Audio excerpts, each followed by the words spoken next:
Social media पर जैन समाज के सबसे लोकप्रिय अपनी विरासत को संरक्षित करने के लिए हमेशा आगे रहने की भाव रखते हुए चैनल महालक्ष्मी आज फिर आपसे सादर जयजयत करता है। आज की शुरुआत अपनी संस्कृति और विरासत के लिए आज उड़ीसा से बात करेंगे। वहाँ की राजधानी भुवनेश्वर के पास से उदयगिरी खंडगिरी की बात करेंगे। ये चित्र देख रहे हैं आप, विज्ञानमती माता जी आरिका जी हैं। उन्होंने अभी कुछ दिनों पहले यहाँ दर्शन किए, बस इसलिए आज आपके पास आए हैं।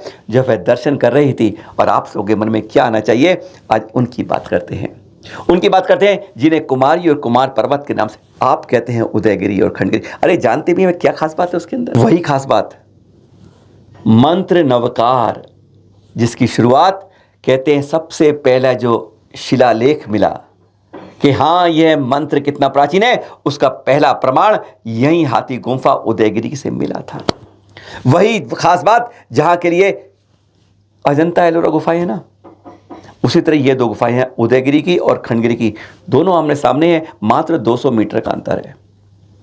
लेकिन जितनी वो विख्यात हुई उतनी यह नहीं हो पाई। कारण यह जैन समाज में खारवेल राजा द्वारा बनाई गई थी। सोच लीजिए किस समय की है, 2200-2300 साल पहले की बात कर रहे हैं आपसे। तब की ये गुफाएं और क्या इतिहास रहा। लेकिन आज क्योंकि जैन संस्कृति को अपनी नहीं उठा पाए, इसलिए इनकी पहचान ओरिजिनल है।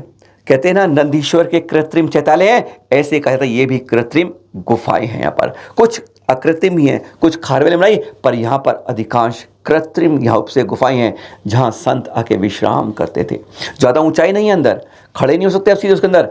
इसी तरह उदयगिरी और खंडगिरी, आज हम सिर्फ उदयगिरी की बात करेंगे। खंडगिरी में कुछ एएसआई के अंडर से कुछ विवाद है, आज उसके बारे में अलग चर्चा करेंगे। आज केवल पहले उदयगिरी, जहाँ पर 18, जी हाँ आपने 18 देखी है, एएसआई ने गिनकर इतनी प्रमाणिक गिनती दी है। पर आज आप खुलासा करते हैं वास्तव में 18 नहीं थी, वास्तव में बहुत बड़ी संख्या है जो आज तक आपको शायद मालूम ही नहीं। उदयगिरी की सबसे प्रमुख हाथी गुफा यह है जहां पर यह सबसे प्राचीन शिलालेख मिला। 17 लाइनें हैं इसमें। बीएम बरुआ जी ने, यह ब्राह्मी लिपि में है, प्राकृतिक भाषा में है, उसको पढ़कर बताया। पहली ही लाइन की शुरुआत नवकार से हुई है, जिसको आज पढ़ते हैं, जपते हैं, कहते हैं ऐसे अपराजित मंत्र 84 लाख की उत्पत्ति करने वाला मंत्र, सबसे ज़्यादा अपराजित, सबसे ज़्यादा फल देने वाला, पुण्य का अर्जन करने वाला ऐसा महामंत्र। और यहीं पर पहली कतार और इसी की 14वीं लाइन में सबसे बड़ी इतिहास की बात लिखी है।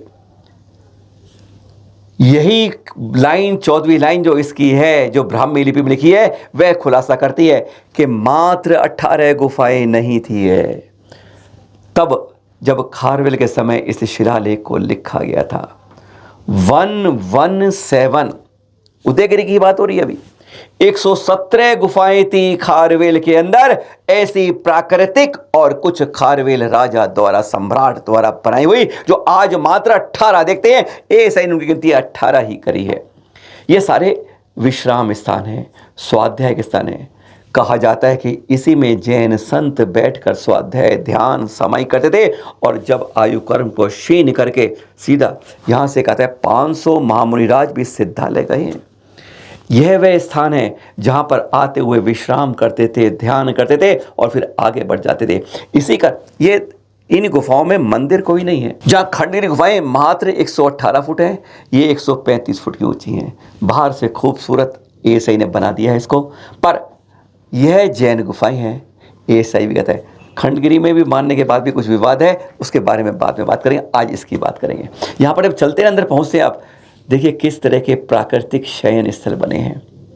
अजंता एलोरा तो जान गए आप, लेकिन उदयगिरी खंडगिरी को हम भूलते जा रहे हैं। जैन यहाँ पर उड़ीसा में कितना परिवार है? भुवनेश्वर में जाओ तो 25, 30, 35, 40, 50 साल होगा।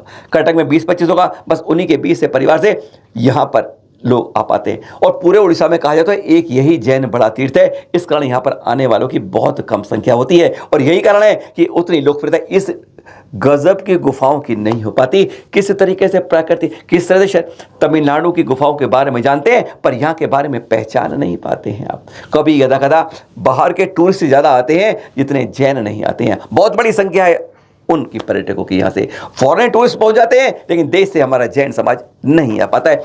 इन उदयगिरी की गुफाओं के अंदर, जिन्हें कुमारी पर्वत लेना भी कहा जाता है इनको यहाँ पर इस भाषा के अंदर।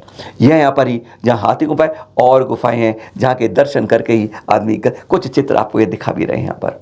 इसलिए कभी मत कहिएगा आगे से कि उदयगिरी में 18 जैन गुफाएं थी। बीएम बरुआ जी ने हाथी गुफा की शिला की 14वीं लाइन में स्पष्ट बता दिया था कि यहां पर यह लिखा हुआ है कि यहां पर 117 गुफाएं थी। आज कहां पर है?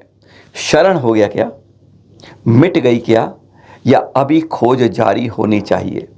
कई सवाल अनुत्तरित हैं। 117 गुफाएं एक समय, सोच लिए कितने सैकड़ों संत यहां आकर रहते होंगे। ऐसी पावन धरा है जिसे जैन समाज लगभग भूलता जा रहा है। यदा कदा कोई संत आते हैं, यहाँ रहते हैं, आके विहार कर लेते हैं। इस धरोहर को संरक्षित करिए। एएसआई के अंडर है, आपको समझाइए, अपनी इस जागृति लाइए, इस संस्कृति को दूर दूर तक पहुंचाइए। अगर अजंता एलोरा गुफा देखी तो उदयगिरी खंडगिरी भी देखिएगा, तब मान पाएगा आपको कि नेचुरल गुफाएं कैसी होती हैं। सादर जय जिनेंद्र।